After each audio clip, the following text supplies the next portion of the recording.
Hey friends!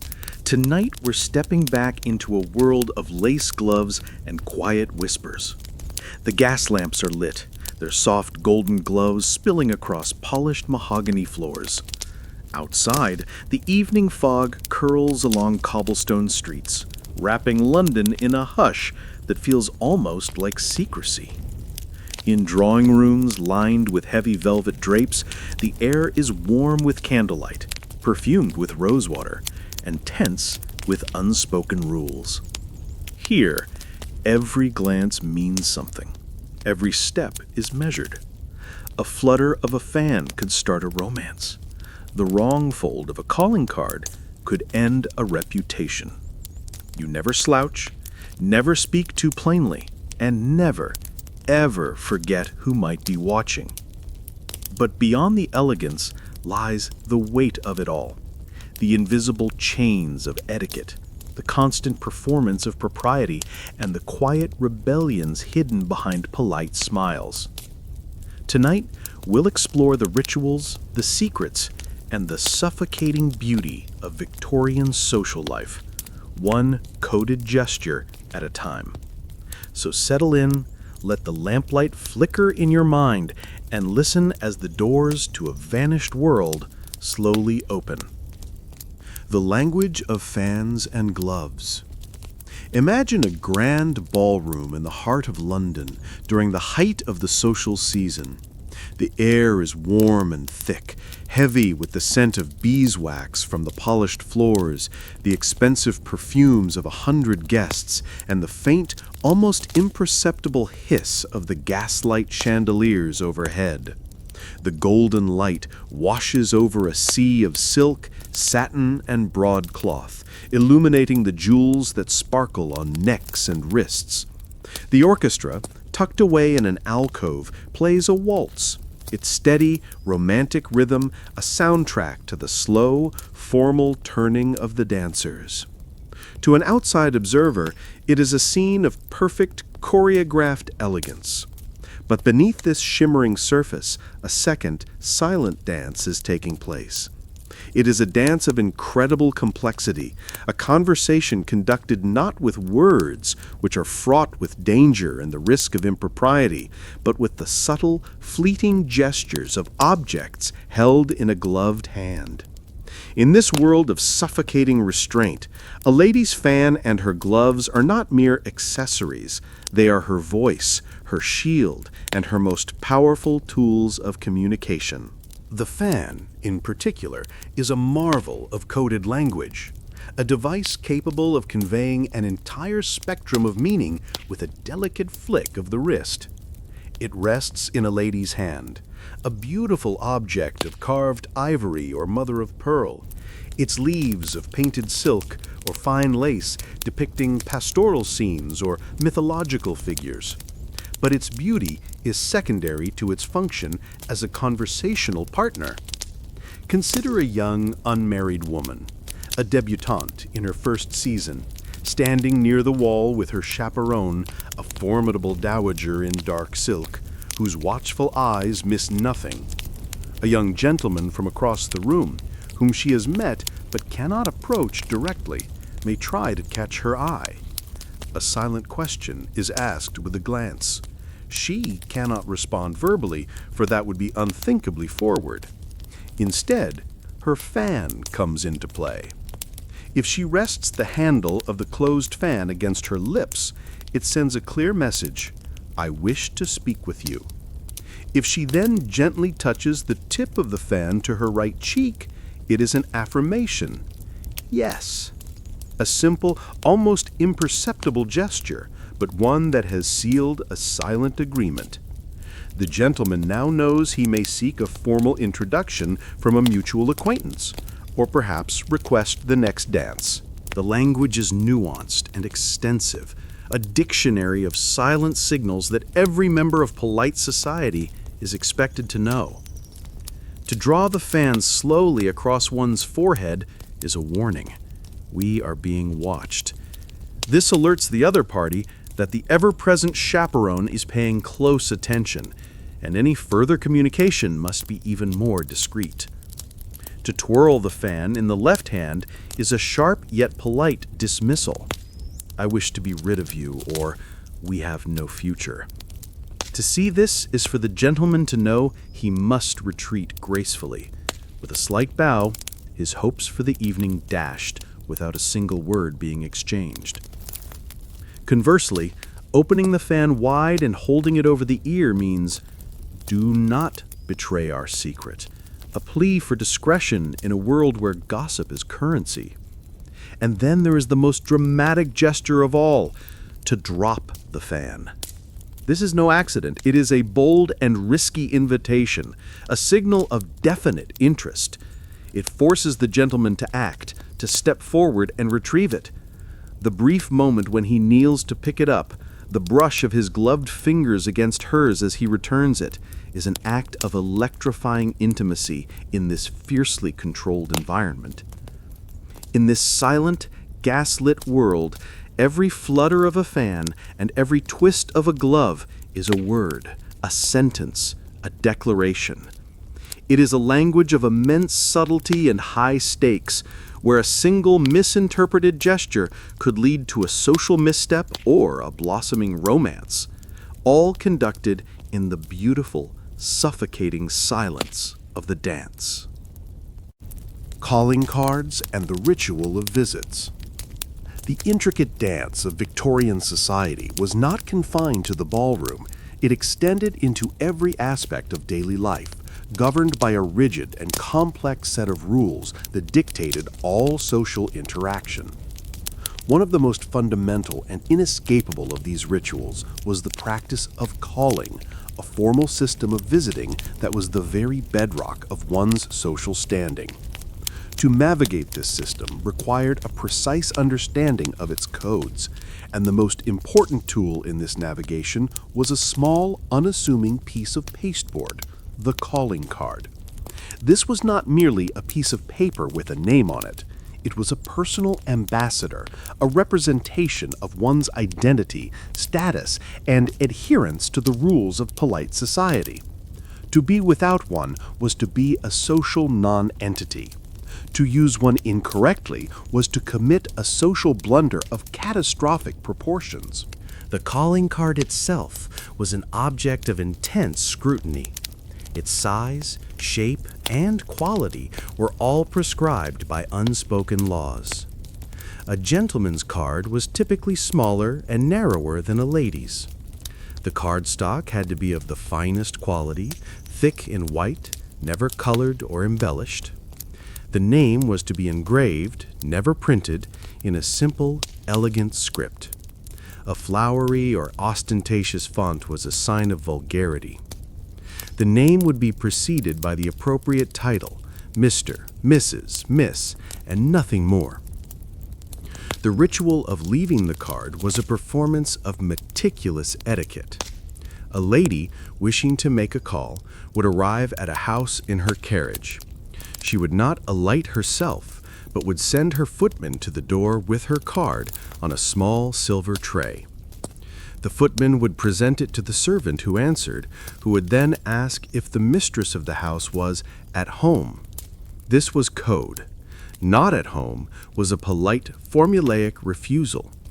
The lady inside might be perfectly well, but this phrase was an impenetrable social shield, a quiet rejection. The fate of the card left behind was everything.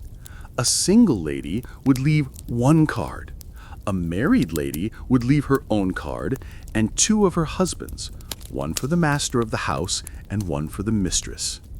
A card with one corner folded down signified that the call had been made in person. These cards would be collected on a silver salver in the front hall, a public testament to one's social circle. The response was just as codified. A visit must be returned within a week. To fail to do so was a deliberate snub. This entire system was a constant source of anxiety. Did I use the correct card? Was the not at home a polite fiction or a pointed rejection? Every visit was a social test, a careful step in the intricate, invisible web that connected polite society. The humble calling card was the key, a small piece of paper that held the power to open doors or to have them quietly but firmly shut in your face. The art of not saying what you mean. In the gaslit drawing rooms of the Victorian era, conversation was a high art form, but its mastery lay not in eloquent expression or witty debate, but in the delicate and complex skill of not saying what you truly meant.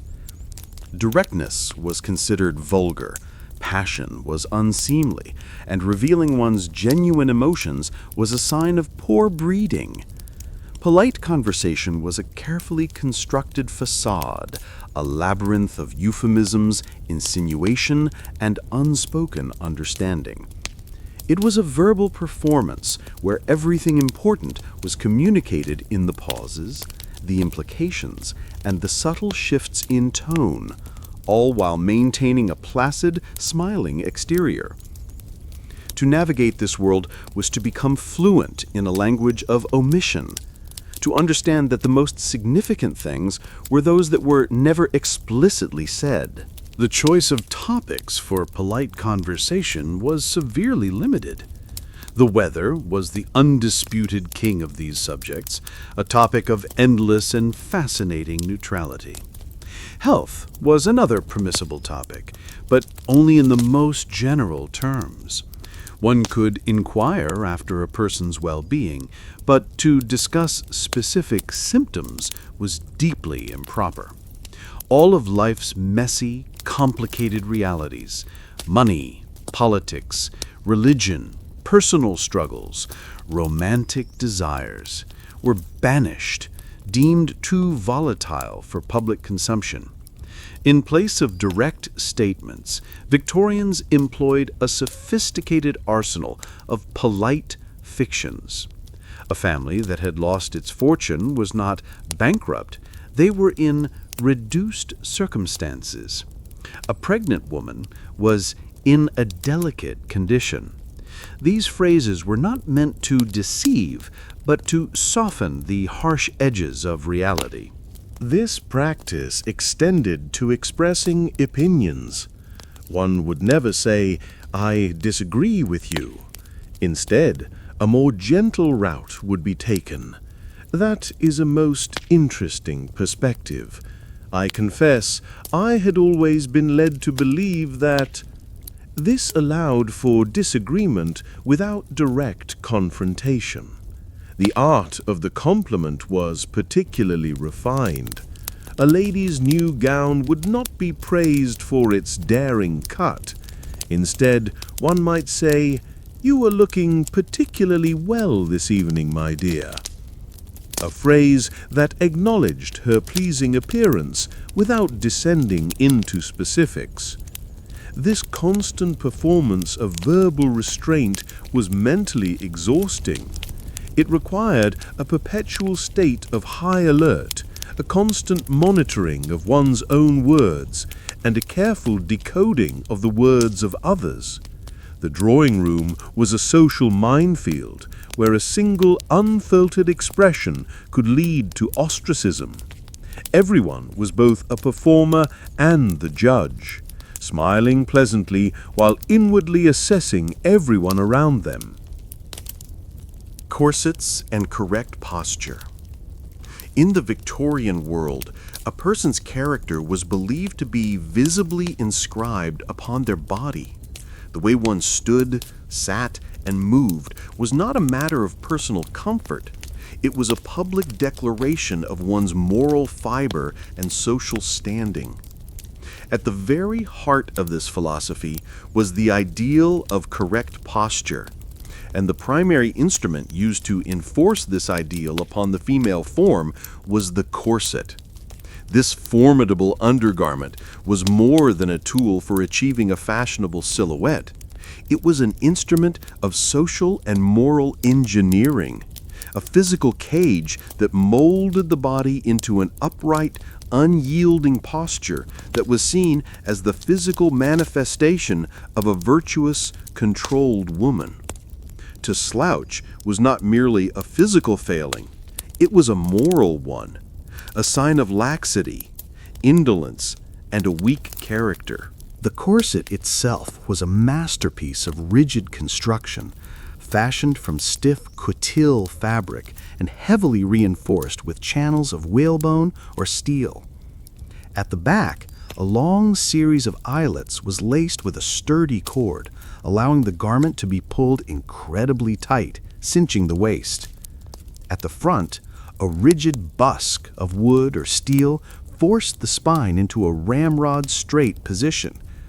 The physical experience of wearing a corset was one of constant, inescapable pressure.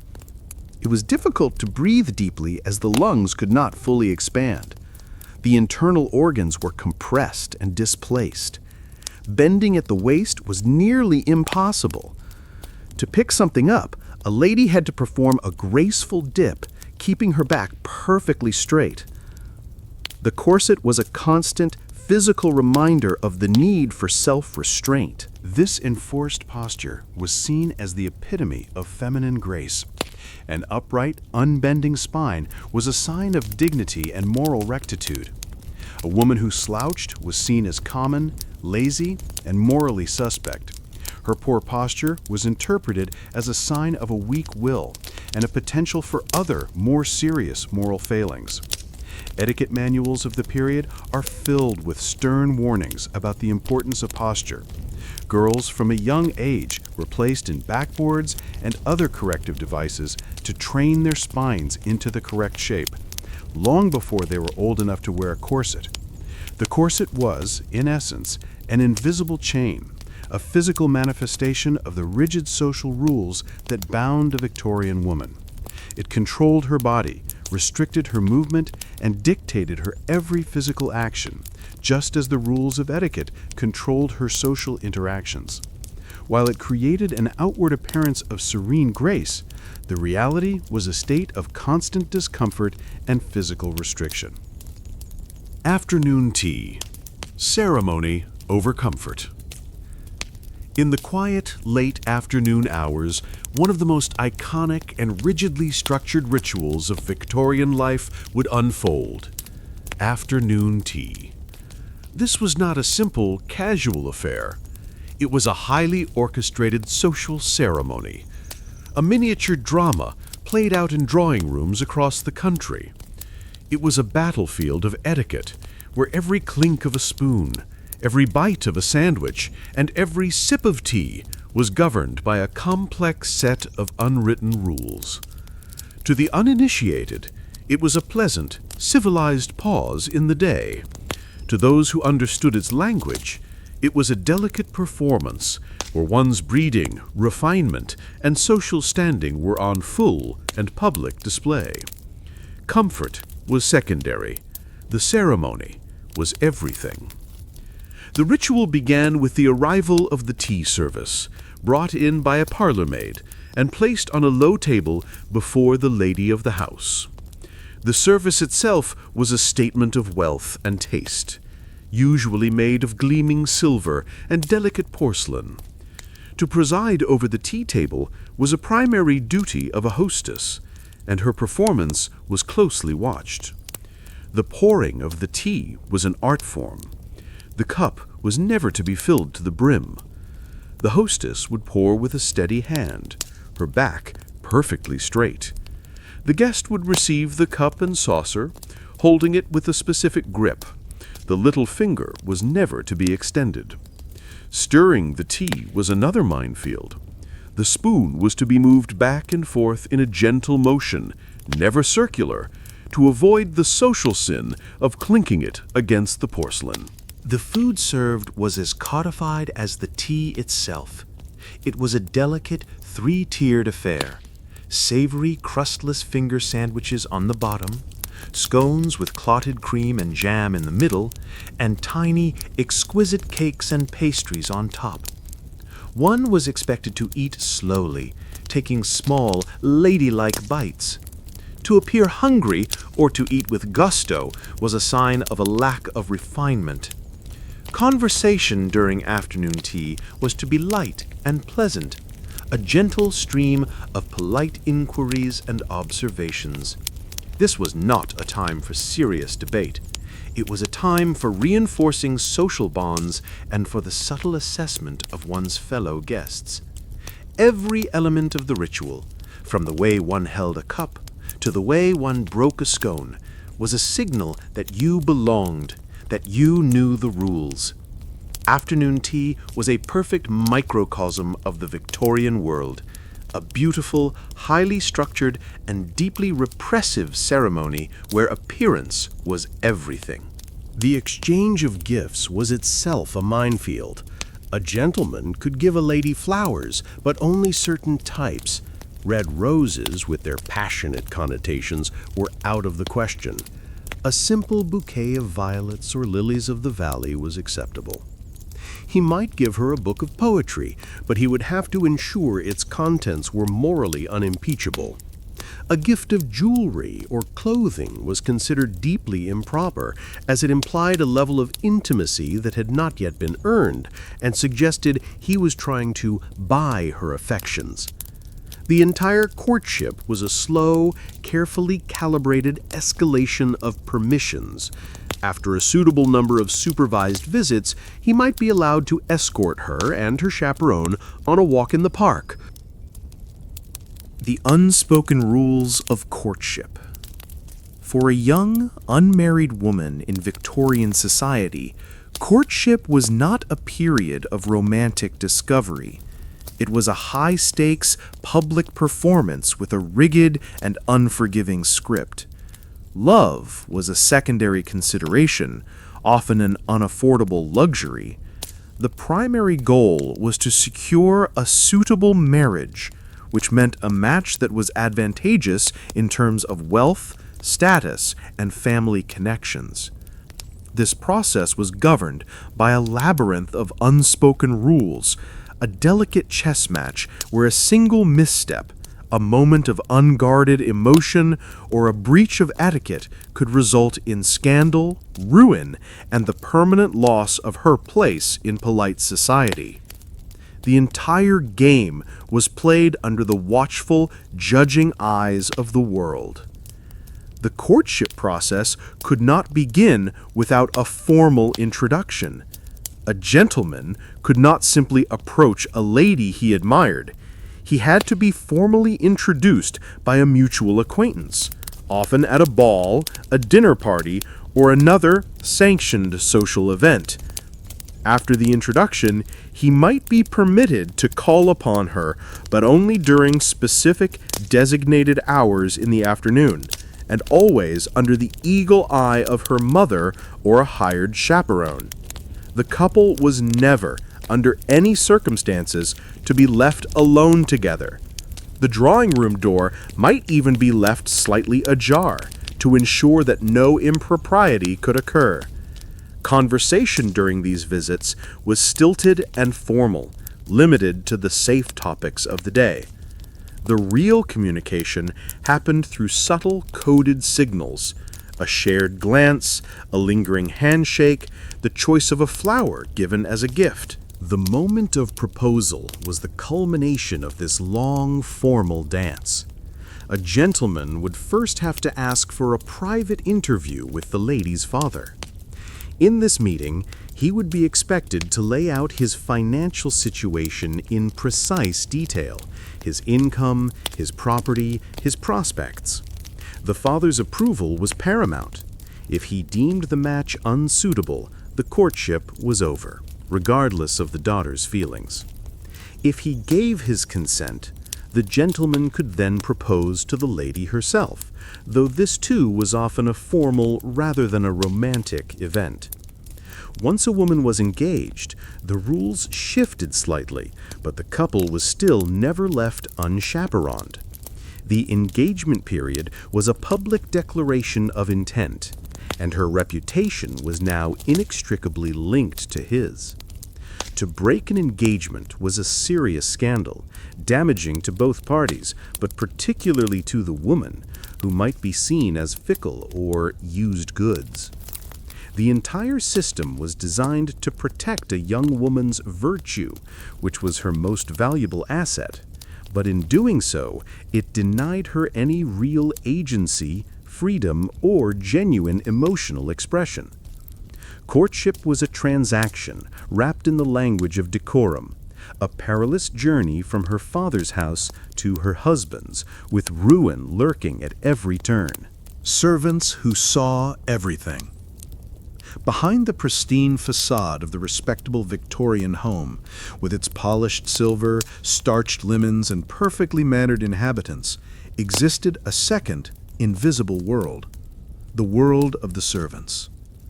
This army of butlers, housekeepers, maids, and footmen was the machinery that kept the grand house running. They were expected to be silent, efficient, and above all, discreet. Their official role was to be functionally invisible, to move through the house like ghosts, performing their duties without drawing attention to themselves. But from their unique vantage point in the shadows, they saw and heard everything. They were the silent witnesses to the family's most private moments, the keepers of secrets, and the arbiters of a truth that was never spoken aloud in the drawing room. The physical layout of the house was designed to enforce this separation. The servants lived below stairs, in the dark, cramped quarters of the basement, or above stairs, in the cold, drafty attics. They used separate staircases, separate entrances, and even separate corridors designed to allow them to move about the house without being seen by the family. But this separation was an illusion. A parlor-maid, silently dusting the ornaments in the corner of the drawing room, would be privy to a tense, whispered argument between the master and mistress. A footman, standing rigidly behind the dining room chairs, would hear the scandalous gossip and the cutting remarks that were exchanged over dinner. A lady's maid, while lacing her mistress into a corset or brushing her hair, would be the recipient of tearful confessions, complaints about a husband, or anxieties about a mounting debt. The servants knew the reality behind the carefully constructed public image.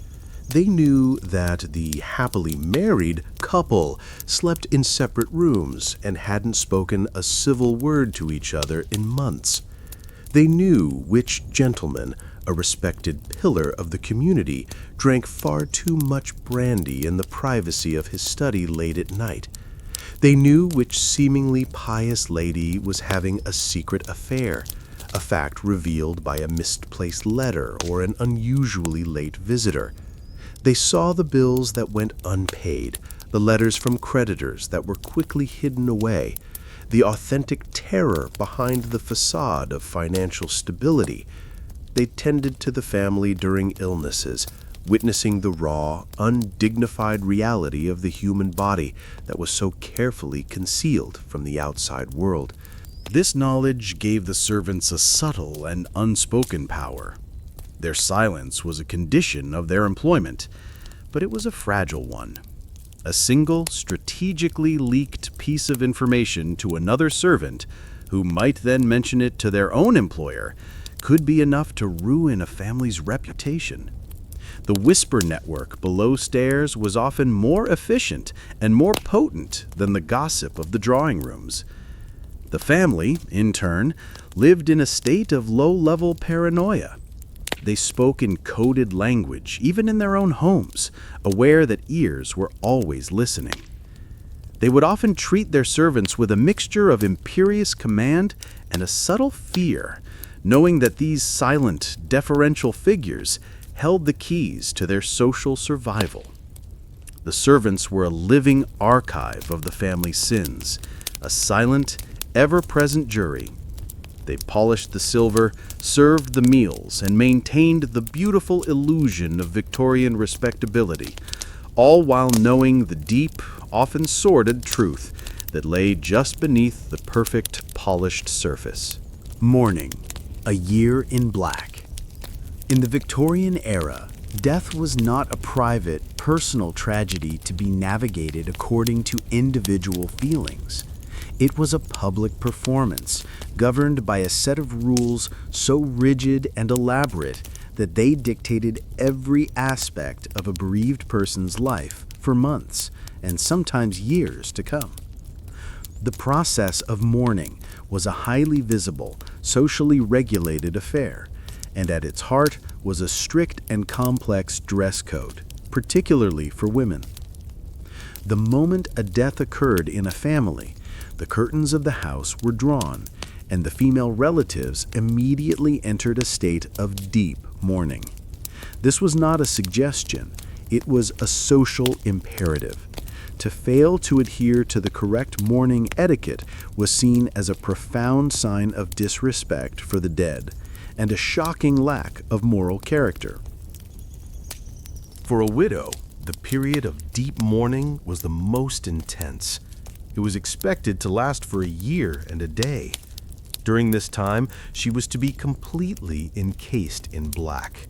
Her dress had to be made of a specific, non-reflective fabric, most commonly black crepe, a stiff, dull material with a crimped texture that was notoriously uncomfortable and unpleasant to the touch. The dress would be high-necked, long-sleeved, and completely unadorned. Any form of decoration, lace, embroidery, shiny buttons, was strictly forbidden. Over this, she would wear a black crepe mantle or cloak. Her face would be obscured by a long, heavy, black crepe weeping veil, which hung from her bonnet down to her waist, making it difficult to see or breathe. Her bonnet, gloves, and even her handkerchief had to be black. This costume was a public declaration of her grief, a walking symbol of her status as a widow. It was designed to erase her individuality and transform her into a living monument to her deceased husband. After the first year, she could progress to second mourning, which lasted for another 9 months to a year. During this phase, the heavy crepe could be abandoned and other dull black fabrics like silk or wool were permitted. The weeping veil could be lifted from her face. Finally, she could enter half mourning. During this period, which could last for another 6 months, she was allowed to reintroduce colors, but only a very limited and somber palette, shades of gray, mauve, lavender, and white. To wear a bright color, like red or yellow, would be a shocking and scandalous breach of decorum. For other relatives, the periods of mourning were shorter but no less strict. A parent mourning a child, or a child mourning a parent, would follow a similar, though slightly less severe, timeline. The rules extended far beyond clothing. During deep mourning, a person was expected to withdraw completely from society. They were not to attend balls, dinner parties, concerts, or any other form of entertainment. They were to receive only close family and friends as visitors. Their calling cards would have a thick black border, its width indicating the closeness of their relation to the deceased. Their stationery for letter writing was also to be edged in black. The entire material world of the mourner was transformed into a landscape of black and gray, a constant, physical reminder of their loss. While these rituals were intended to show respect and honor the dead, they also served as a form of social control, trapping the bereaved, particularly widows, in a prolonged state of visible, enforced grief. The mourning process was an invisible cage, a set of rules that turned personal sorrow into a public spectacle, ensuring that even in death, the rigid hand of Victorian society dictated every move. The social minefield of dinner parties. A dinner party in a wealthy Victorian home was the ultimate social test, a grand and complex piece of theater where a family's wealth, taste, and social standing were put on full display. From the moment the heavy, engraved invitation arrived, every element of the evening was fraught with meaning and potential disaster. It was a social minefield where a single misstep in etiquette, a poorly chosen menu item, or a clumsy conversation could do irreparable damage to one's reputation. But no element was more critical, more politically charged, or more capable of causing offense than the seating chart. The arrangement of guests around the dining table was not a matter of convenience or personal preference. It was a delicate and ruthless art form, a public map of the social hierarchy. The hostess, with the help of her husband, would spend hours, even days, agonizing over the seating plan. The fundamental rule was that the guest of honor, a high-ranking gentleman, was seated to the right of the hostess, while his wife, the female guest of honor, was seated to the right of the host at the opposite end of the table. The rest of the guests were then arranged according to a strict and unforgiving calculus of rank, age, and social importance. A duke outranked a marquis, an older dowager outranked a young debutante, a wealthy industrialist might be placed higher than a clergyman. To be seated below the salt, a term held over from medieval times, meaning further away from the hosts, was a clear and public statement of one's lesser importance. A guest who felt they had been seated below their rightful station would be deeply and personally offended, and the slight would be noted and gossiped about for weeks. The challenges were immense. You had to avoid seating sworn enemies next to each other. You had to separate husbands and wives, as it was considered poor form for them to sit together. You had to try and place a talkative guest next to a quieter one to ensure the conversation flowed. But all of these considerations were secondary to the rigid demands of rank. If two guests of equal rank were present, a subtle decision had to be made, and that decision would be seen as a declaration of favor. The seating chart was a weapon, a tool for rewarding allies and snubbing rivals. To place a person of new money next to someone from an old aristocratic family could be seen as an insult to the latter. The entire arrangement was a delicate balancing act, an attempt to honor the complex web of social relationships without causing a diplomatic incident. Once the guests were seated, the ordeal was far from over. The meal itself was a marathon, often consisting of 10 or more courses, from soup and fish to multiple meat courses, game, puddings, and savories. Each course required a different set of silverware, and the table would be a bewildering forest of forks, knives, and spoons. To use the wrong one was a clear sign of poor breeding. Conversation was equally treacherous. For the first half of the dinner, a gentleman was expected to speak exclusively to the lady on his right. At a subtle signal from the hostess, often a meaningful glance, the turning of the table would occur, and he would then be expected to turn and devote his attention to the lady on his left for the remainder of the meal. To fail to do so was to insult one of the ladies. At the end of the meal, the hostess would again give a subtle signal, and all the ladies would rise in unison and withdraw to the drawing room, leaving the gentlemen to their port, cigars, and masculine conversation.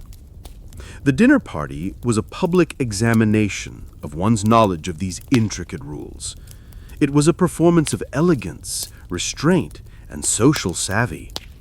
But beneath the surface of polite conversation and gleaming silver, it was a ruthless and competitive arena, where reputations were made and broken, and where the simple act of placing one person's name next to another on a piece of paper could shape the social landscape of an entire season. The code of the gentleman's club. While the ladies retired to the drawing room, the gentlemen of Victorian society had their own exclusive sanctuaries, spaces where the rigid rules of mixed company could be relaxed, and a different, but no less strict code of conduct held sway.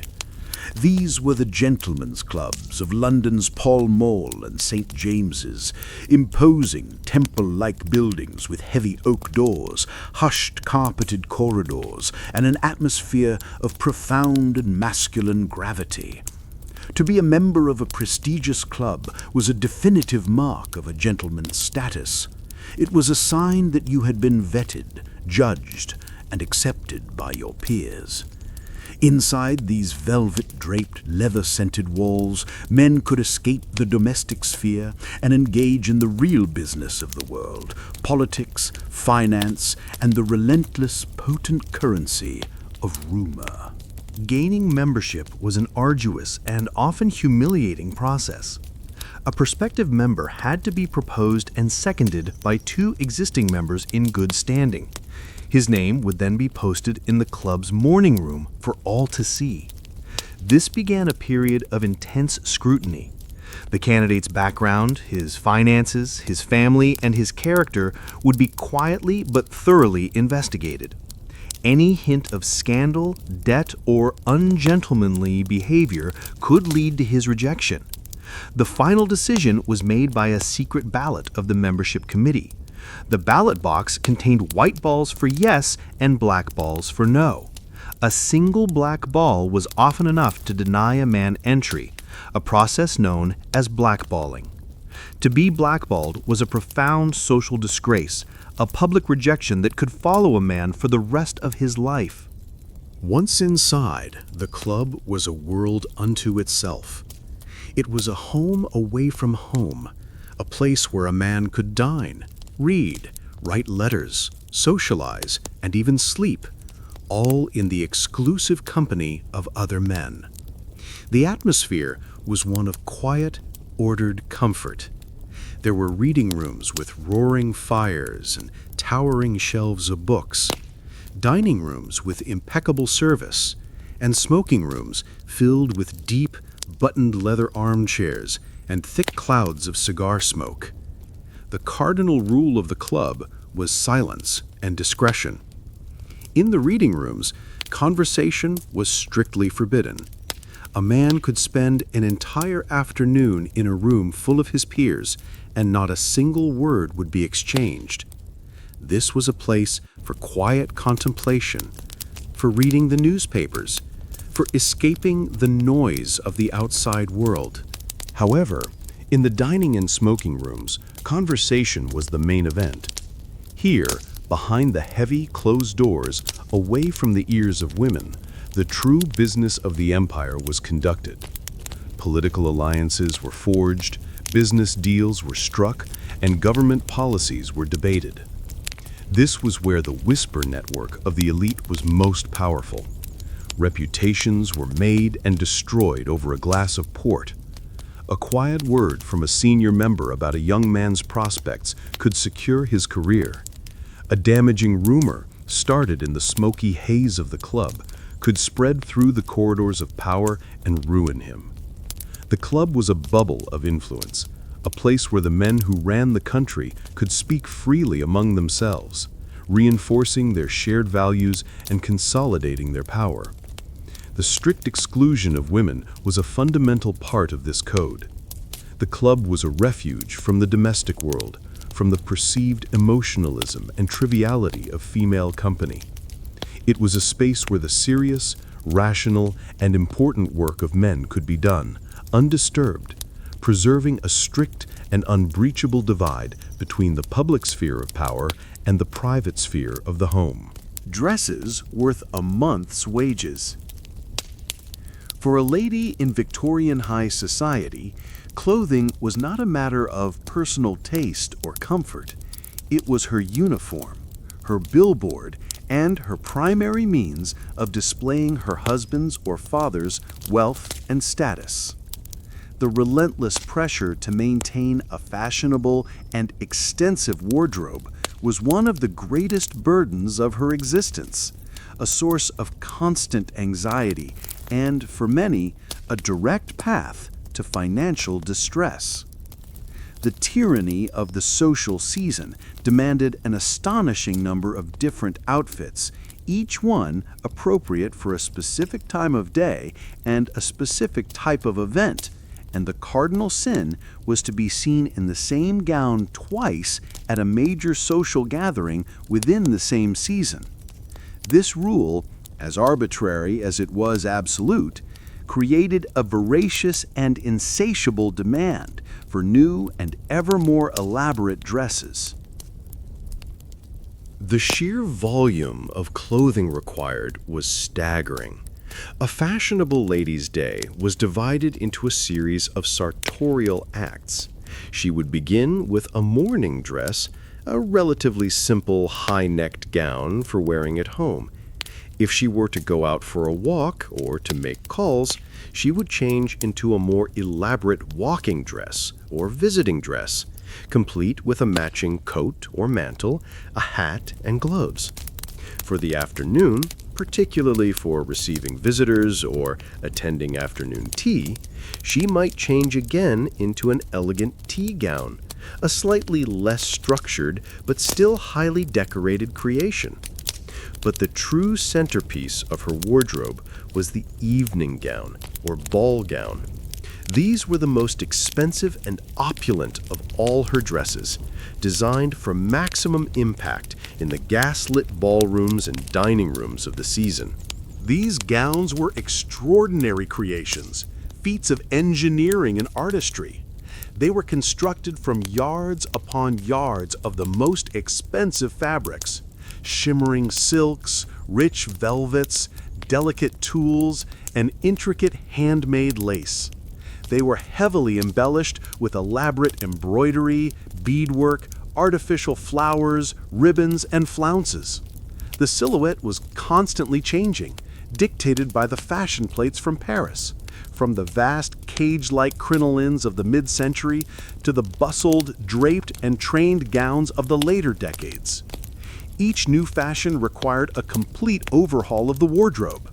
A dress from the previous season was not just out of style, it was a public declaration of being out of touch, or even worse, out of money.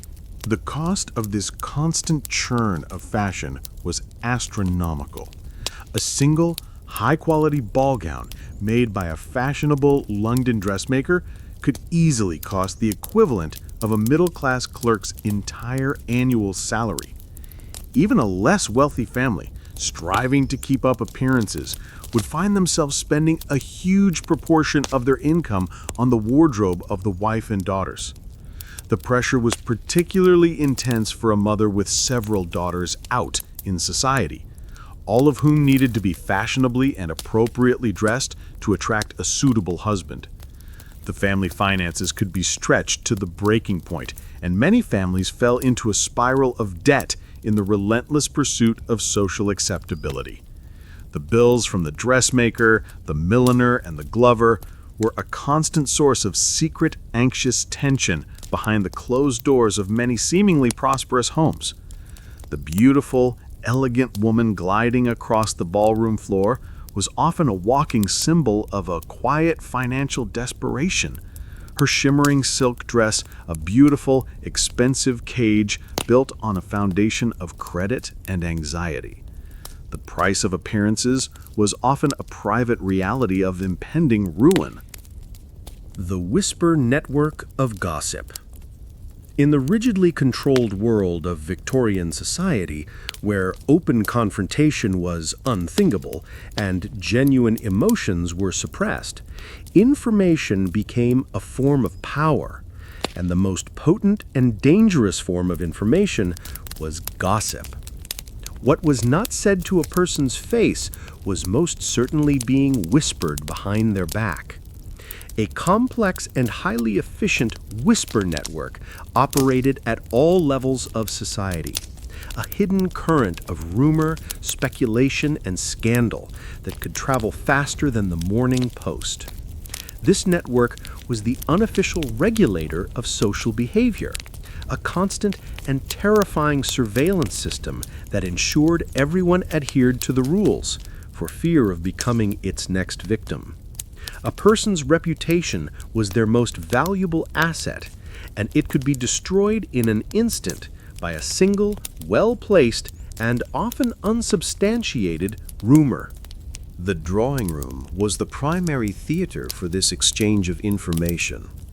During afternoon calls or after-dinner conversations, ladies would gather and, under the guise of polite and concerned inquiry, would trade the latest social intelligence.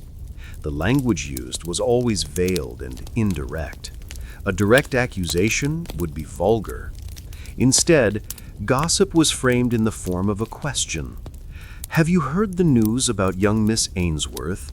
One does so hope the rumors are not true.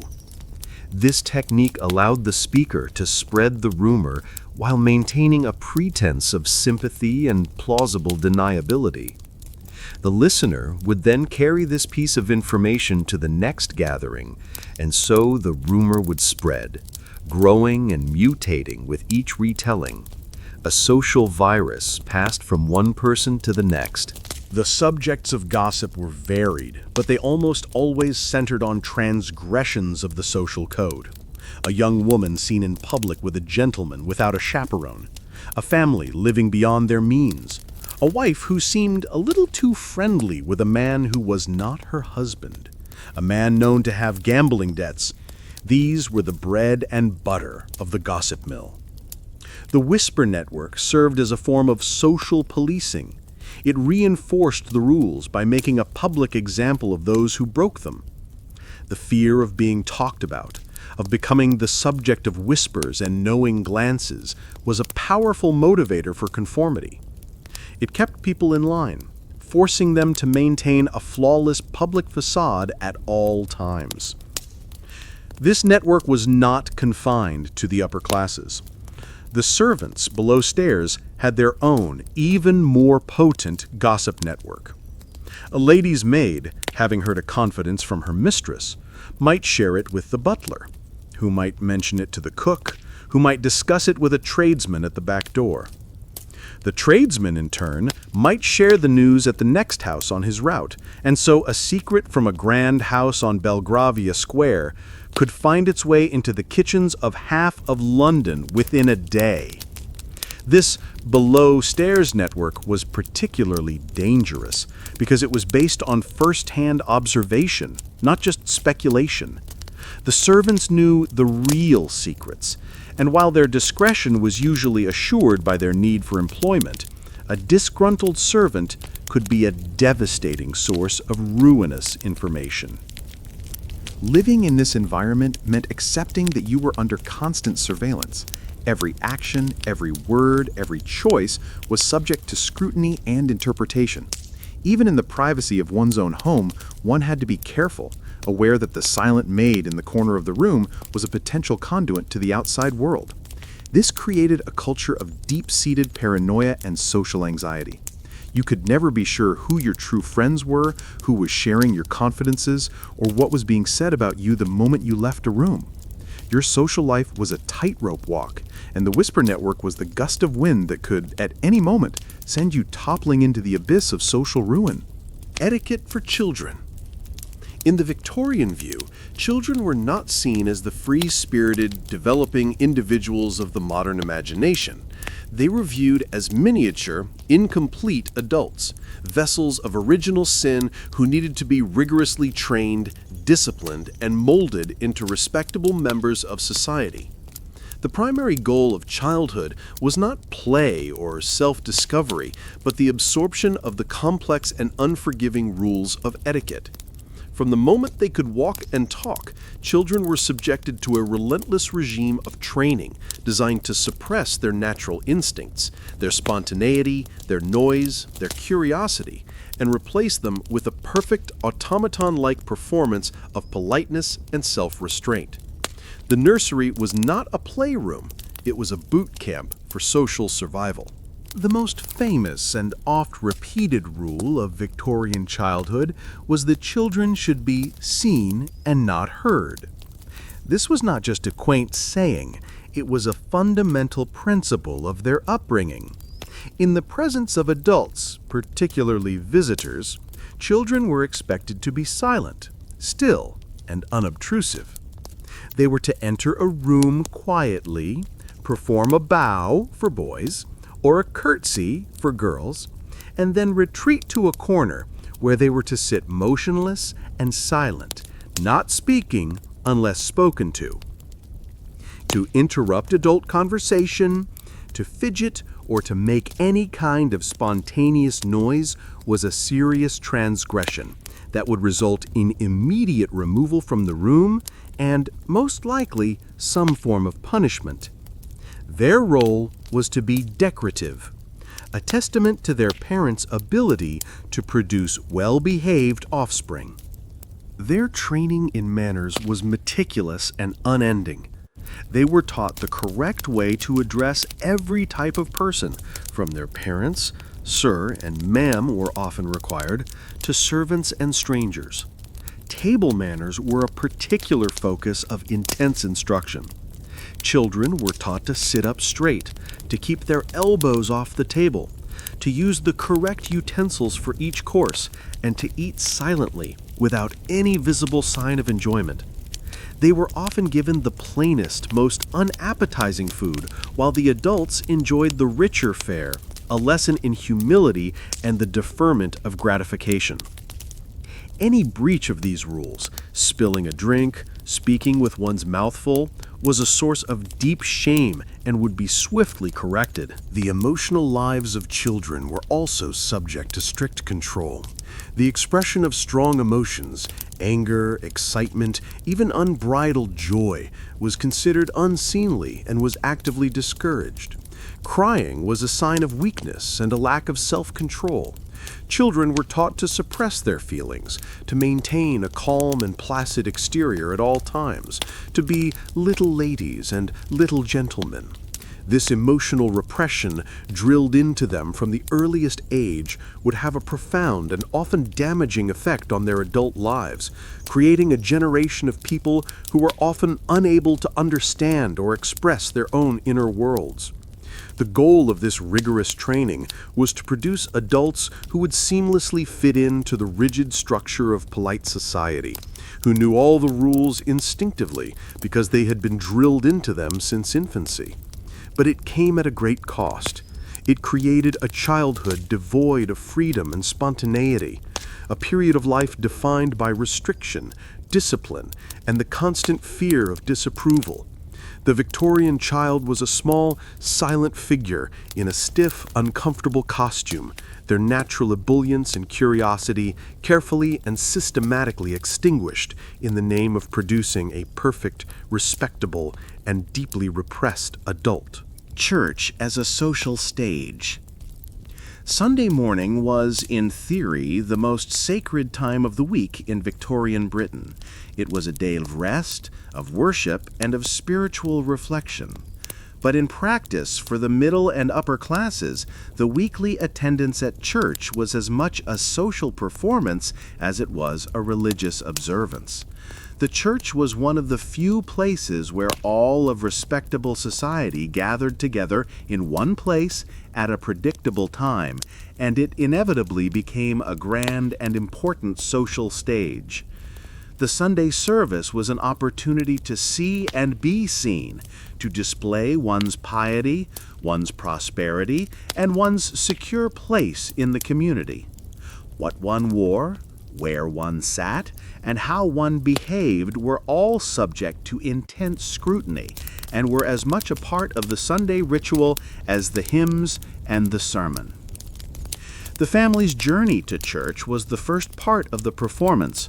They would proceed on foot, walking at a slow, dignified pace, allowing the entire neighborhood to witness their devotion. This was the Sunday parade, and dressing for the occasion was paramount. Everyone from the father down to the youngest child would be attired in their Sunday best. For the gentlemen, this meant a sober, well-cut suit, polished shoes, and a top hat.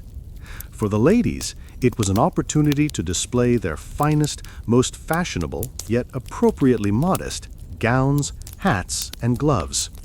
The clothing had to strike a delicate balance. It had to be elegant and expensive enough to signal one's status, but not so flashy or flamboyant as to appear worldly or disrespectful in the house of God. Arriving at the church, the question of seating was of supreme importance. The pews at the front of the church were the most desirable, and they were often rented by the most prominent and wealthy families in the parish. A family's pew was a public declaration of their standing in the community. To sit in a prominent, well-cushioned pew near the pulpit was a sign of unquestionable respectability.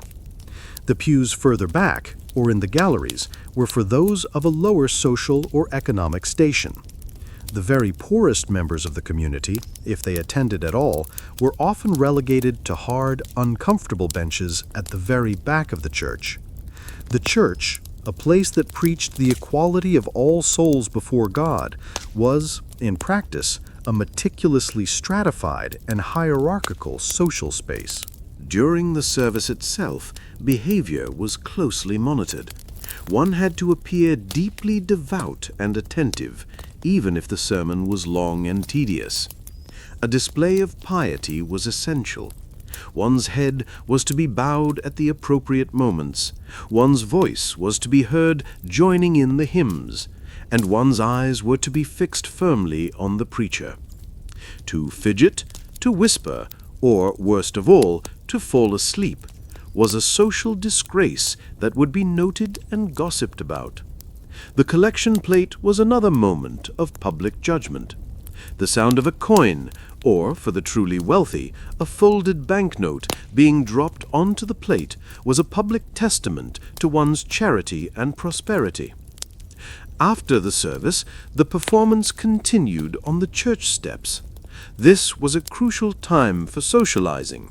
Polite greetings were exchanged, invitations for Sunday lunch might be extended, and subtle social maneuvering would take place. It was a chance to reinforce social bonds, to assess the week's developments, and to see who was with whom.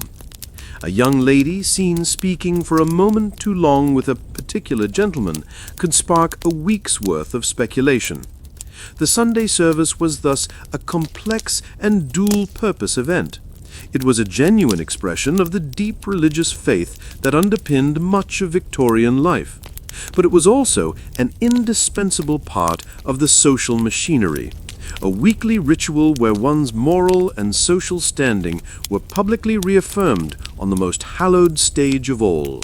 Letters written in perfect hand.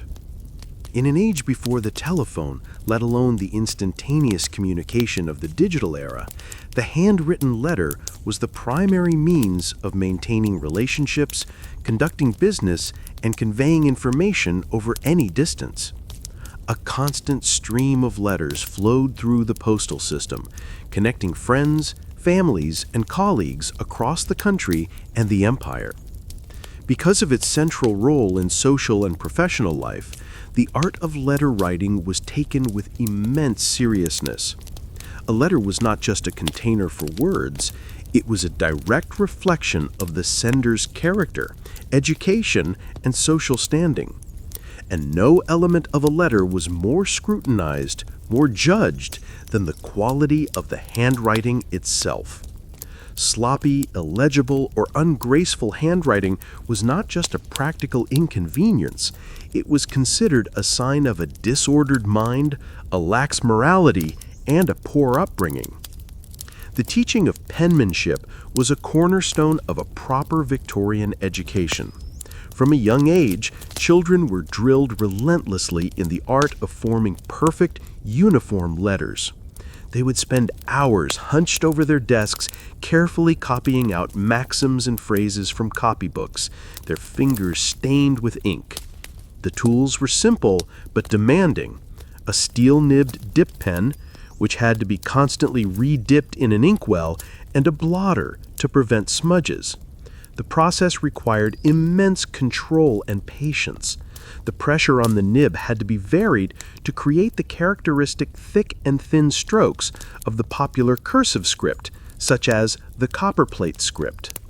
A moment's inattention, a slight tremor of the hand, or too much ink on the nib could result in a blot, a smudge, or a malformed letter, ruining the entire page, and often requiring the student to start again from the beginning.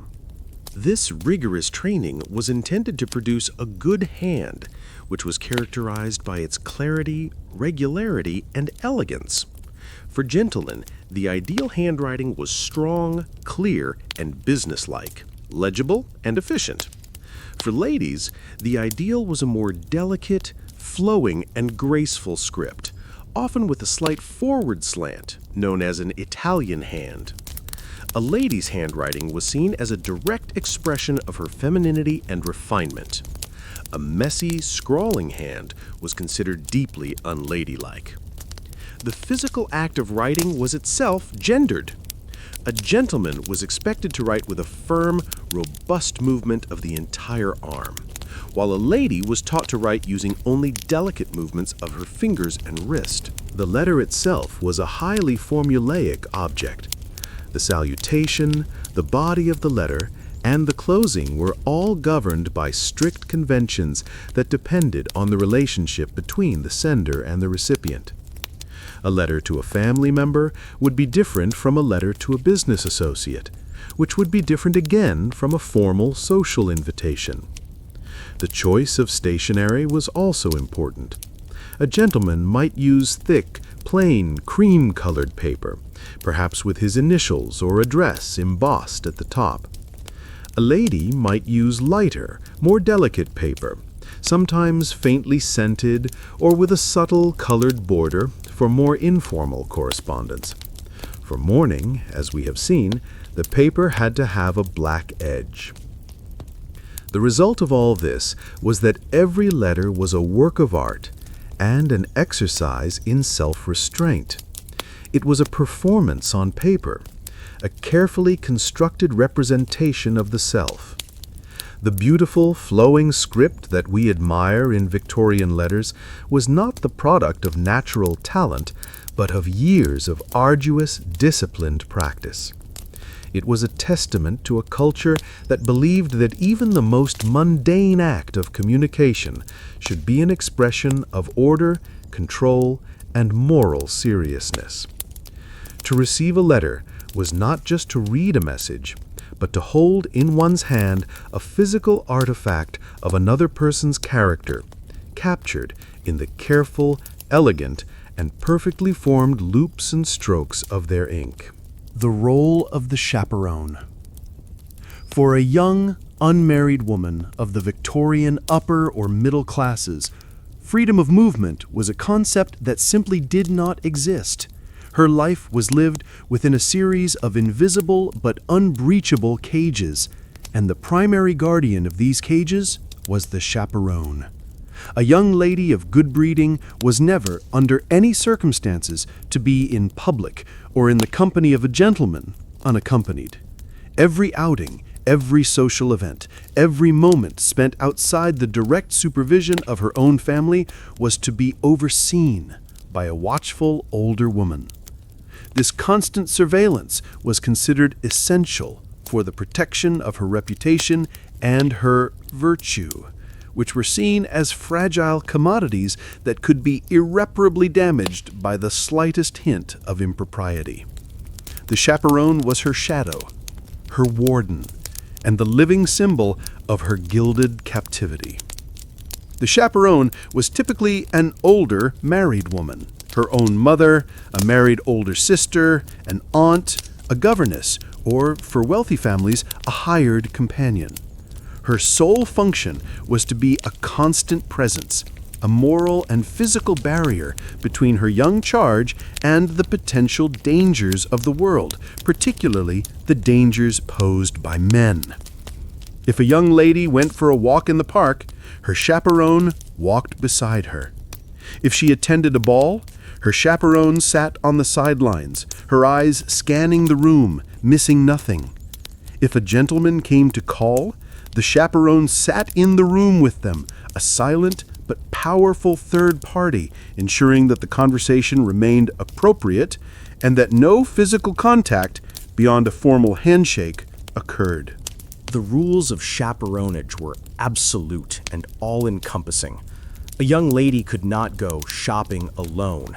She could not attend a concert or a play alone. She certainly could not travel alone, even for a short distance. The idea of her having a private conversation with the gentleman was unthinkable. The chaperone's presence was meant to guarantee that no opportunity for scandal could arise. A woman's reputation was based on the perception of her purity, and this perception had to be scrupulously maintained. To be seen in public unchaperoned was to invite immediate and ruinous gossip. It would be assumed that she was fast, reckless, and of questionable morals, making her an undesirable candidate for marriage. This system placed an enormous burden on both the young woman and the chaperone. For the young lady, it was a life of constant supervision, with no privacy and no opportunity for spontaneous, genuine interaction. Her every word and action was being monitored, judged, and often reported back to her parents. It fostered a sense of dependence and infantilization, preventing her from developing the skills of independent thought and action. For the chaperone, the role could be tedious and exhausting. It required endless hours of sitting in stuffy ballrooms, trailing after her charge on shopping trips, and enduring the stilted, formal conversations of young people, all while remaining vigilant and alert. The chaperone system was a stark manifestation of the Victorian view of women as delicate, vulnerable creatures who were incapable of protecting themselves and whose sexuality was a dangerous force that had to be contained and controlled at all times. It denied young women any trust, any agency, any freedom. While it was framed as a system of protection, it was, in reality, a system of control, a way of ensuring that a young woman was passed from the authority of her father to the authority of her husband without ever having a moment of true independent existence. The ever-present chaperone was the human face of the invisible cage in which the Victorian angel in the house was kept. Forbidden topics at the table. The Victorian dinner party, with its gleaming silver, its multiple courses, and its rigid seating plan, was a carefully orchestrated performance of social harmony. The goal was not to have a stimulating or challenging conversation, but to have a perfectly smooth, pleasant, and entirely uncontroversial one. To achieve this, a vast range of topics was deemed unsuitable for polite company and was strictly banished from the dining table. The conversation was deliberately and systematically stripped of anything that might provoke a strong emotion, a passionate disagreement, or a moment of awkwardness. This created a conversational landscape that was serene, placid, and often mind-numbingly dull. The invisible walls of conversational etiquette were as solid and confining as the corsets worn by the ladies. The most strictly forbidden topic was money. To speak of one's wealth was considered the height of vulgarity. To complain of a lack of it was a social embarrassment. The price of an object, the cost of running a household, a person's salary, all of these were considered private, almost shameful matters that were never to be aired in public. This rule created a strange paradox. Society was intensely materialistic, and a person's worth was largely judged by their wealth. But this fundamental reality had to be completely ignored in polite conversation.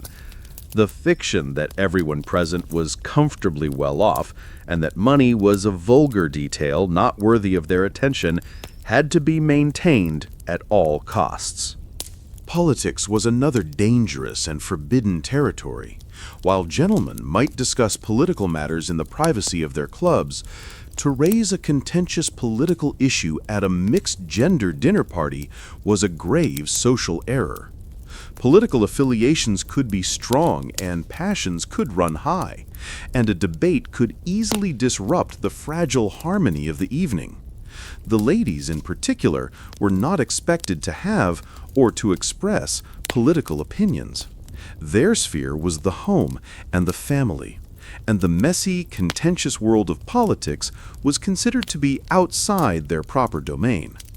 To bring it up at the table was to risk embarrassing the ladies and creating an uncomfortable and ungentlemanly argument.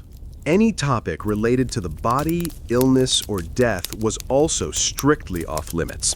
While a vague inquiry about someone's health was permissible, any discussion of specific symptoms, diseases, or medical treatments was considered deeply improper and distasteful.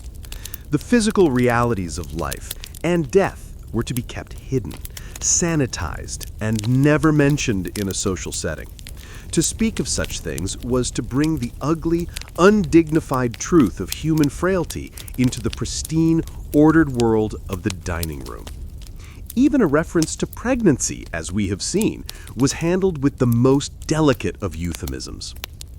Personal gossip, while a rampant activity in private, was also to be avoided in a formal setting. To speak ill of an absent person was poor form. Instead, conversation was to be kept to a range of safe, impersonal, and anodyne topics. The weather, the latest exhibition at the Royal Academy, a new, morally upright novel, the charming behavior of children, in the abstract, or travel to scenic but not too exotic locations. The result of these restrictions was a conversation that was often a masterpiece of elegant emptiness. It was a spiel to be able to talk for 2 hours over dinner without saying anything of real substance, to fill the time with pleasant, meaningless chatter that offended no one and revealed nothing. The Victorian dinner table was a space where the most important and pressing issues of life were deliberately and systematically ignored in favor of a smooth, polished, and profoundly empty performance of politeness. The servants knew the reality behind the carefully constructed public image. They knew that the happily married couple slept in separate rooms and hadn't spoken a civil word to each other in months. They knew which gentleman, a respected pillar of the community, drank far too much brandy in the privacy of his study late at night. They knew which seemingly pious lady was having a secret affair, a fact revealed by a misplaced letter or an unusually late visitor. They saw the bills that went unpaid, the letters from creditors that were quickly hidden away, the authentic terror behind the facade of financial stability.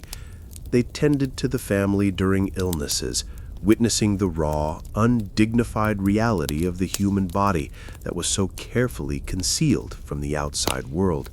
This knowledge gave the servants a subtle and unspoken power. Their silence was a condition of their employment, but it was a fragile one. A single, strategically leaked piece of information to another servant, who might then mention it to their own employer, could be enough to ruin a family's reputation. The whisper network below stairs was often more efficient and more potent than the gossip of the drawing rooms. The family, in turn, lived in a state of low-level paranoia. They spoke in coded language, even in their own homes, aware that ears were always listening. They would often treat their servants with a mixture of imperious command and a subtle fear, knowing that these silent, deferential figures held the keys to their social survival. The servants were a living archive of the family's sins, a silent, ever-present jury.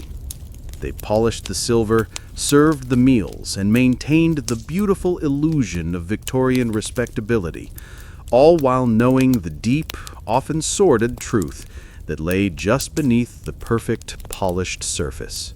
The tyranny of the season. The lives of the Victorian upper classes were not governed by the 4 natural seasons of the year, but by a single, artificial, and utterly tyrannical one, the London season. This was a specific period, roughly from late April to the end of July, when Parliament was in session and the wealthy, titled, and powerful families of the aristocracy and the gentry flocked to their grand townhouses in the capital. The season was a whirlwind of social activity, an intense, concentrated period of balls, dinner parties, concerts, and court presentations.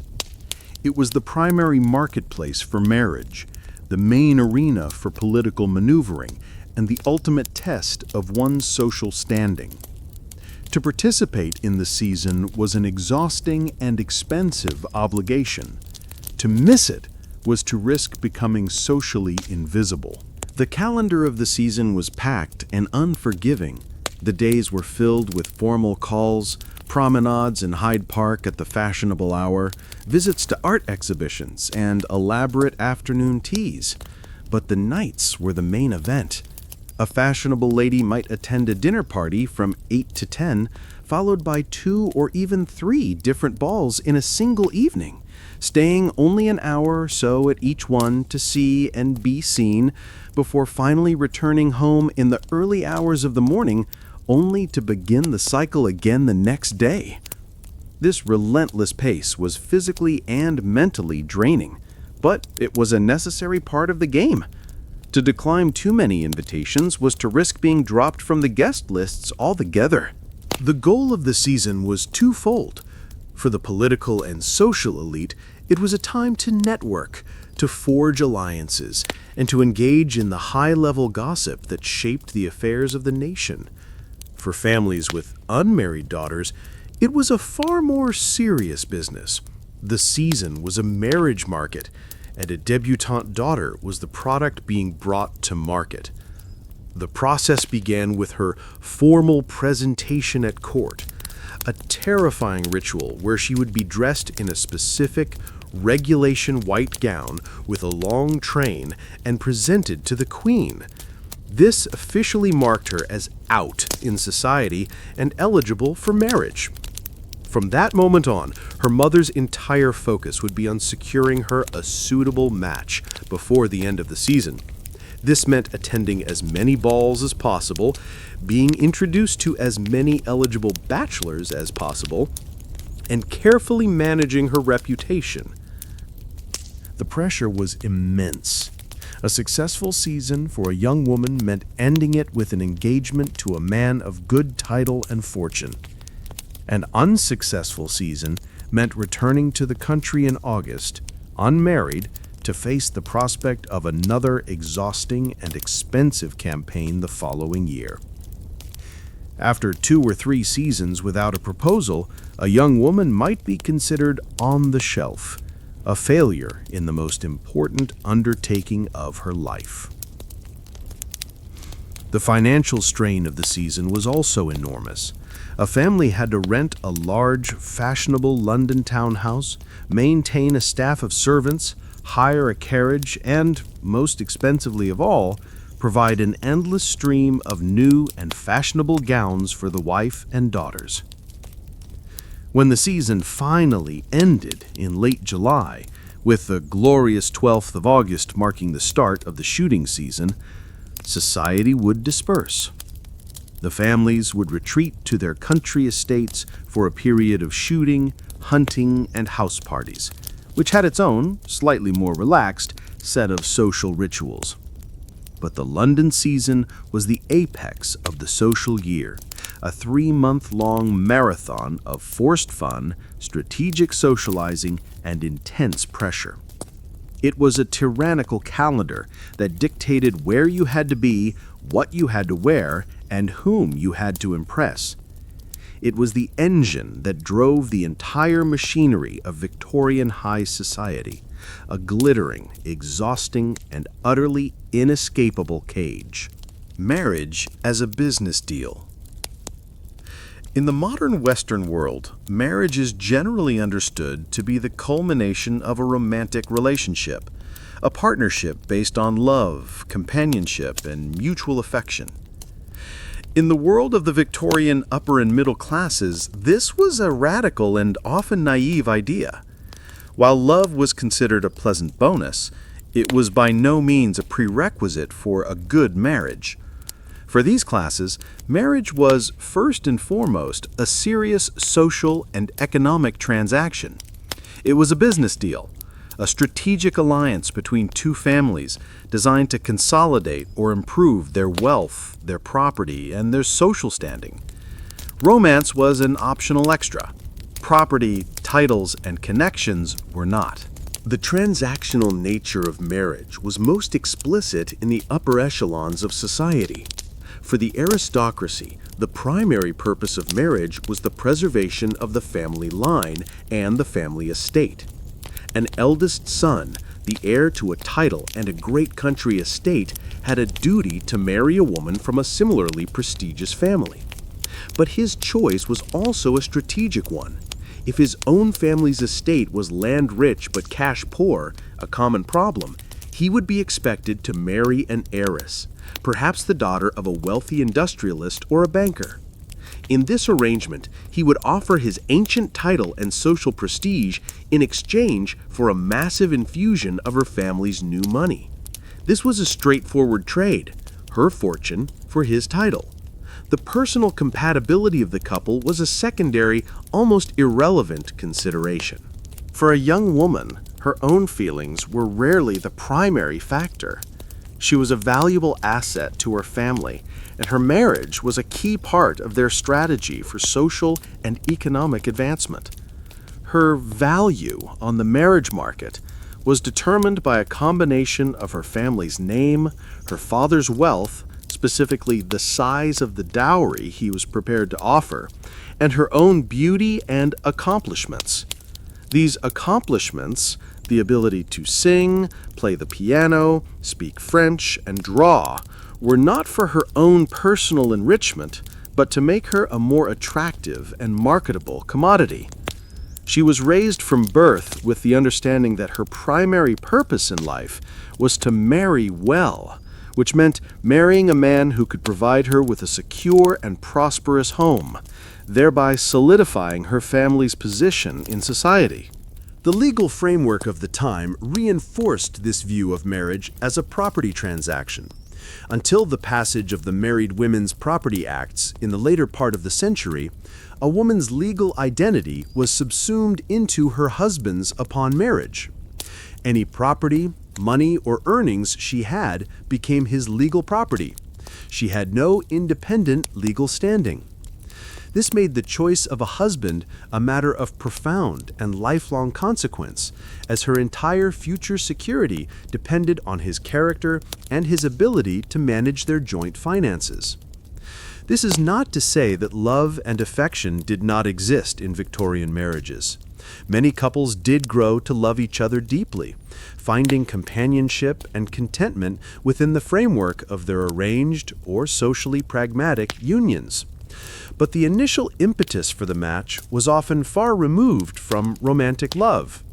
The courtship process, with its formal calls, its financial negotiations between fathers, and its lack of private intimacy, was designed to facilitate a sensible transaction, not to foster a passionate romance.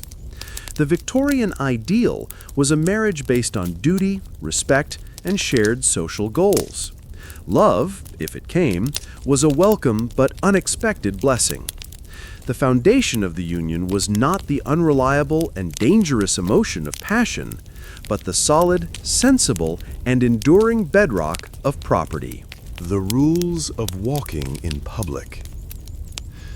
Even an act as seemingly simple and natural as taking a walk was, for the Victorians, a complex performance governed by a strict and detailed set of social rules. A stroll through a city park or along a fashionable street was not just a form of exercise, it was a public display of one's gentility, a chance to see and be seen, and an opportunity for 1,000 potential social missteps. Every aspect of the walk, one's pace, one's posture, one's companions, and one's interactions with others, was prescribed by the unwritten laws of etiquette. To walk correctly was to affirm one's place in polite society. To walk incorrectly was to betray one's poor breeding to the entire world. A gentleman, when walking with a lady, had a specific and non-negotiable set of duties. He was always to walk on the outside, closer to the curb. This was a holdover from a time when streets were dirty and chaotic, and this position allowed him to shield her from the splash of mud from passing carriages and the general refuse of the street. It was a small, constant gesture of chivalry and protection. He was also responsible for carrying any parcels she might have acquired, as it was considered unladylike for a woman to be seen carrying anything other than a small purse or a parasol. His pace was to be dictated by hers. He was to walk at a slow, leisurely, and dignified speed, never rushing her. The act of greeting someone on the street was a minefield of protocol. A gentleman was never to presume to greet a lady first. He had to wait for her to acknowledge him, which she would do with a slight nod of the head and a faint, closed-lipped smile. Only then was he permitted to respond by tipping his hat, a gesture that itself had degrees of formality. A slight touch to the brim was sufficient for a casual acquaintance, while a full removal of the hat was required for a lady of high standing or an older woman. To stop and engage in conversation on a busy pavement was generally frowned upon, as it was an obstruction. If a conversation was necessary, it was to be brief and formal. For a lady, the rules were even more restrictive. She was to walk with a serene, gliding motion, her back perfectly straight, her eyes cast modestly downward or looking straight ahead. To stare at strangers, to look into shop windows with too much interest, or to turn her head to follow a passerby was considered vulgar and forward. She was not to swing her arms, but to keep them still at her sides. A respectable lady would never be seen walking alone in most parts of the city, particularly after dark. She would be accompanied by her husband, her father, a brother, or, if unmarried, her ever-present chaperone. The side of the pavement one walked on, the way one navigated a crowd, the person who was to step aside to let another pass, all of these were dictated by this complex social calculus of gender, age, and class. A younger person was expected to give way to an older one, a person of lower rank to one of higher rank. This turned every public promenade into a constant, subtle negotiation of status. The simple act of walking down the street was a public performance, a constant reinforcement of the social hierarchy. It was a world where every step was measured, every glance was judged, and the invisible chains of etiquette followed you even out into the seemingly free and open air of the city. The sheer volume of clothing required was staggering. A fashionable lady's day was divided into a series of sartorial acts. She would begin with a morning dress, a relatively simple high-necked gown for wearing at home. If she were to go out for a walk or to make calls, she would change into a more elaborate walking dress or visiting dress, complete with a matching coat or mantle, a hat, and gloves. For the afternoon, particularly for receiving visitors or attending afternoon tea, she might change again into an elegant tea gown, a slightly less structured but still highly decorated creation. But the true centerpiece of her wardrobe was the evening gown or ball gown. These were the most expensive and opulent of all her dresses, designed for maximum impact in the gas-lit ballrooms and dining rooms of the season. Fashion was another powerful tool for quiet rebellion. While a lady had to adhere to the fashionable silhouette of the day, she could make small, personal choices that pushed at the boundaries of acceptability.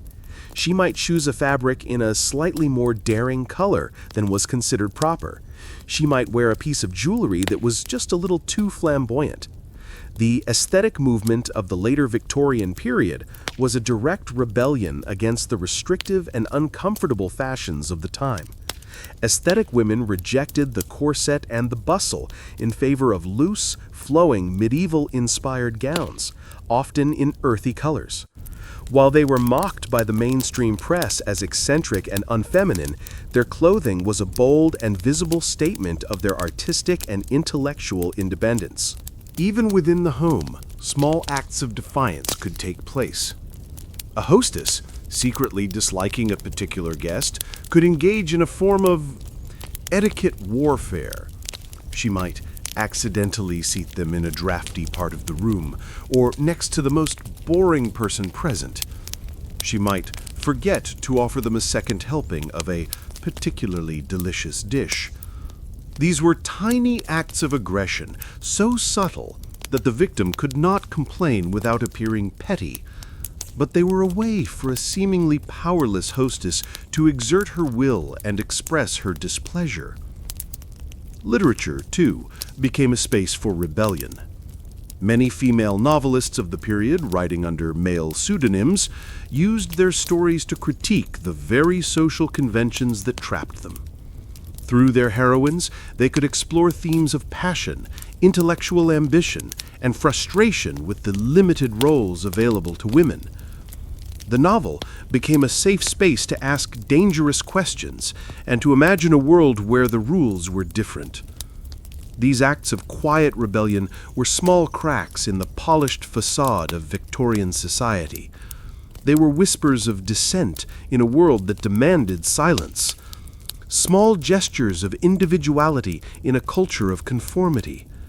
They reveal that beneath the surface of perfect, ordered politeness, there was a complex and often turbulent undercurrent of frustration, creativity, and the enduring human desire for a more authentic way of being. The whisper network of gossip. In the rigidly controlled world of Victorian society, where open confrontation was unthinkable and genuine emotions were suppressed, information became a form of power, and the most potent and dangerous form of information was gossip. What was not said to a person's face was most certainly being whispered behind their back. A complex and highly efficient whisper network operated at all levels of society. A hidden current of rumor, speculation, and scandal that could travel faster than the Morning Post. This network was the unofficial regulator of social behavior, a constant and terrifying surveillance system that ensured everyone adhered to the rules, for fear of becoming its next victim. A person's reputation was their most valuable asset, and it could be destroyed in an instant by a single, well-placed, and often unsubstantiated rumor. This feeling of being watched followed you home. The servants were a constant, silent audience. As we have seen, they were the witnesses to the family's most private moments, and their potential to spread gossip was a source of constant, low-level anxiety. A family had to maintain the performance of respectability even for their own staff. An argument had to be suppressed, a sign of financial distress had to be hidden, an emotional outburst had to be controlled, all for fear that the news would leak out from below stairs. This meant that even in one's own bedroom or drawing room, there was rarely a moment of true, unguarded privacy. Beyond the human observers, there was the ultimate divine judge. Victorian society was deeply religious, and the belief in an all-seeing, all-knowing God was a powerful force. This added a spiritual dimension to the constant surveillance. It was not just society that was watching you, God was watching you. He saw not only your public actions, but your private thoughts, your secret desires, your hidden sins. This belief fostered a culture of intense introspection and self-examination. People would fill diaries and journals with detailed, often agonizing accounts of their own moral failings, their struggles with temptation, and their fears of divine judgment. This created a powerful internal pressure to be good, to be pure, to be perfect, not just on the outside, but on the inside as well. The cumulative effect of this multi-layered surveillance, from society, from the servants, and from God, was a profound and exhausting burden. It created a deep and often painful split between the outward self, the perfect, smiling performer of Victorian respectability, and the inward self, with all its messy, complex, and improper thoughts and feelings. To be a Victorian was to be an actor in a play that never ended, to be constantly striving for an impossible standard of perfection, and to live with the perpetual fear that one day the mask would slip and the flawed human reality beneath would be exposed to the unforgiving judgment of the world. The servant's revenge. In the rigidly hierarchical world of the Victorian home, the power dynamic seemed absolute. The master and mistress held all the authority, while the servants were expected to be deferential, obedient, and silent. They were paid to work, not to have opinions. But this official power structure did not tell the whole story. The servants, from their position of seeming powerlessness, had access to the two things that could undo their employers in an instant: their secrets and their food. While open rebellion was unthinkable, a disgruntled or mistreated servant had a variety of subtle and potent ways to exact their revenge, turning the tools of their own servitude into weapons against the family they served. The most powerful weapon in a servant's arsenal was information. A servant who felt wronged, perhaps they had been unfairly dismissed, their wages had been withheld, or they had been subjected to constant cruelty, could wreak havoc by strategically leaking a damaging piece of family gossip. This was a delicate operation. A direct public accusation from a servant would likely be dismissed as the ravings of a bitter, unreliable source. The revenge had to be more subtle. The servant might share a piece of information with a tradesman, knowing that it would quickly spread through the neighborhood. Or more effectively, they might seek employment in the house of a rival family, and then, over time, discreetly share the secrets of their former employers. The rumor of a secret debt, an illegitimate child, or a hidden illness, when whispered from one drawing room to another, could be enough to destroy a family's social standing. The masters lived in fear of this, knowing that their reputations were, in a very real sense, in the hands of the people who served them. Another, more direct form of revenge took place in the kitchen. The cook, who presided over the culinary domain of the house, held a unique and intimate power over the family. The food they ate, the very substance that nourished them, passed through the cook's hands. A cook who felt mistreated could exact a quiet and satisfying revenge through culinary sabotage. This was rarely as crude as poisoning the food, which would lead to a serious investigation. The methods were more subtle. The cook might accidentally oversalt the soup on the night of an important dinner party, embarrassing the hostess in front of her guests. They might overcook the master's favorite cut of beef until it was tough and dry, or consistently undercook the vegetables. They might use the finest, most expensive ingredients for the servants' meals in the kitchen, while sending up inferior, poorly prepared dishes to the dining room. These small acts of culinary aggression were a way of undermining the family's comfort and asserting a small measure of control. The family might complain, but it was difficult to prove that these were deliberate acts of malice rather than simple incompetence. Beyond these major acts, there was a whole range of minor, daily acts of passive aggression that servants could employ. A housemaid could forget to polish a piece of silver, or accidentally break a small, insignificant object. A footman could be deliberately slow in answering the bell. A lady's maid could pull the corset laces just a little too tight, or arrange her mistress's hair in a slightly unflattering style. These were tiny, pinprick rebellions, almost impossible to punish, but they served as a constant, low-level reminder that the servants were not unthinking automatons.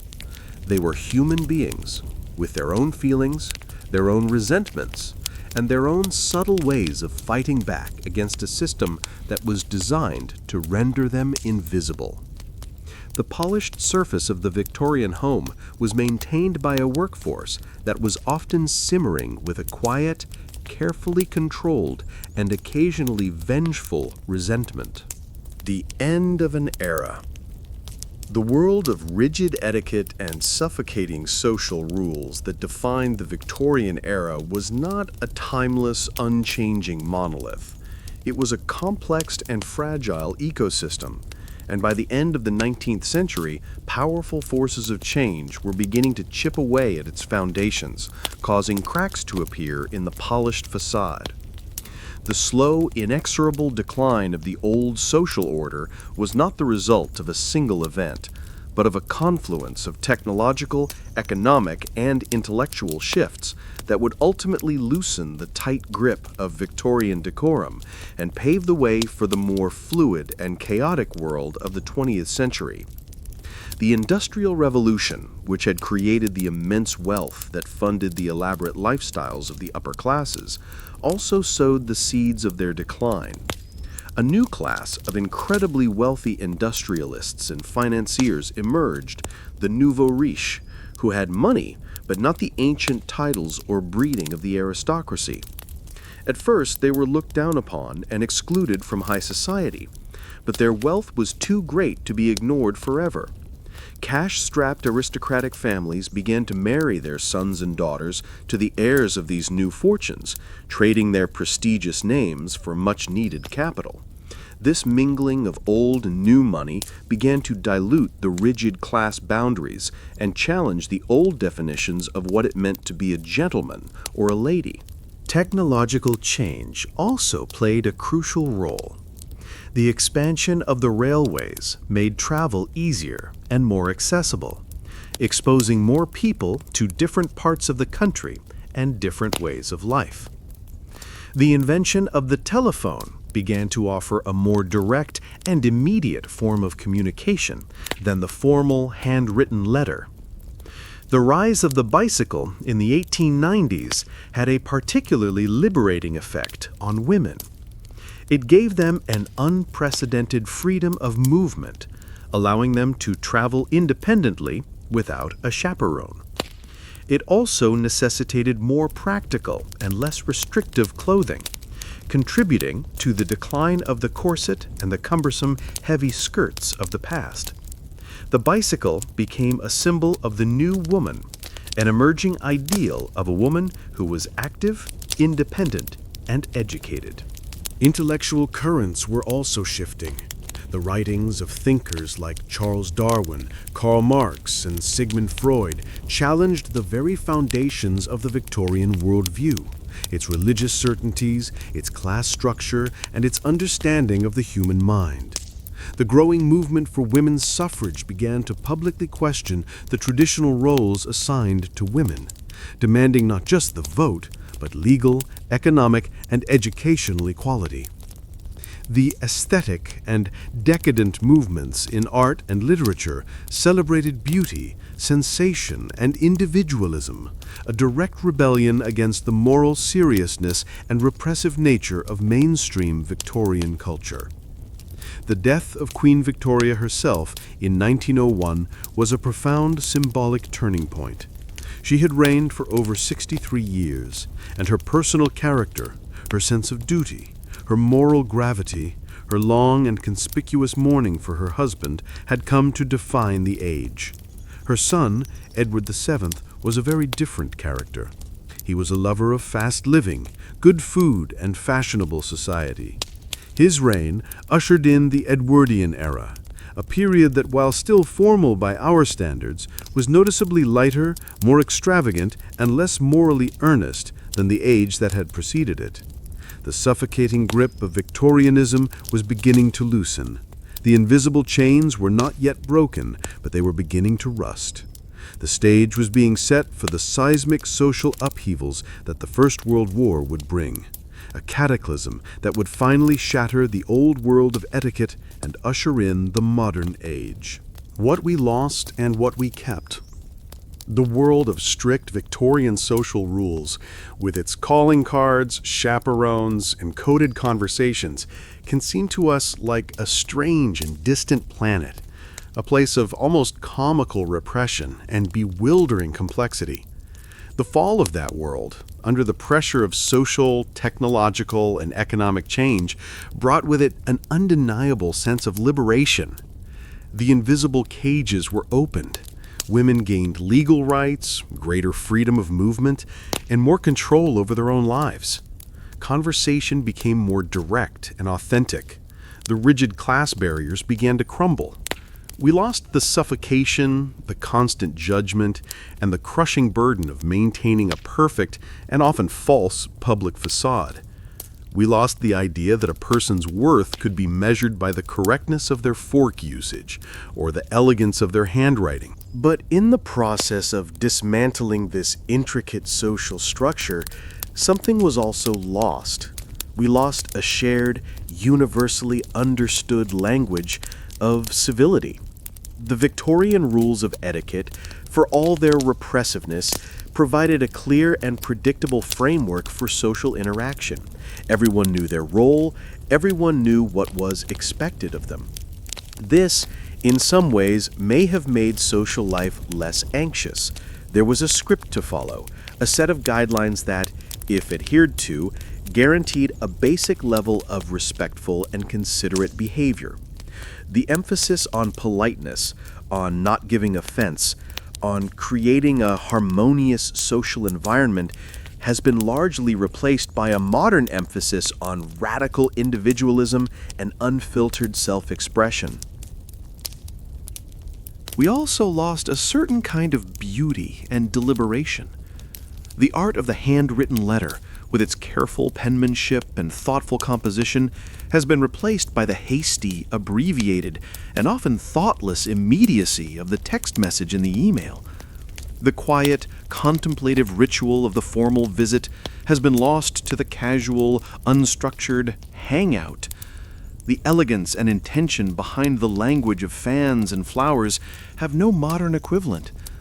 There was a grace, a slowness, and a sense of occasion to Victorian life that has been largely erased by the frantic pace and relentless informality of the 21st century.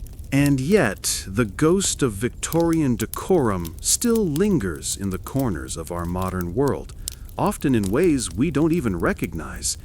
The simple act of saying please and thank you is a direct descendant of the Victorian emphasis on polite language. The tradition of a man holding a door open for a woman is a faint echo of the chivalrous code that governed a gentleman's behavior. The anxiety we feel before a formal event, like a wedding or a job interview, what should I wear, what should I say, will I make a good impression, is the modern-day remnant of the constant social pressure that the Victorians lived with every day. The very concept of putting on a professional face at work, of separating our public and private selves, is a continuation of the Victorian ideal of self-restraint and the performance of a social role. The world of Victorian social rules is gone, and few of us would wish for its return. But as we look back at its strange and intricate customs, we are reminded that the way we interact with each other is not natural or inevitable. It is a construct, a set of agreed-upon fictions. The Victorians built one of the most elaborate and demanding social structures in human history. We live among its ruins, liberated from its constraints, but also perhaps a little adrift, having lost the clear, if unforgiving, map that once guided every step of the dance.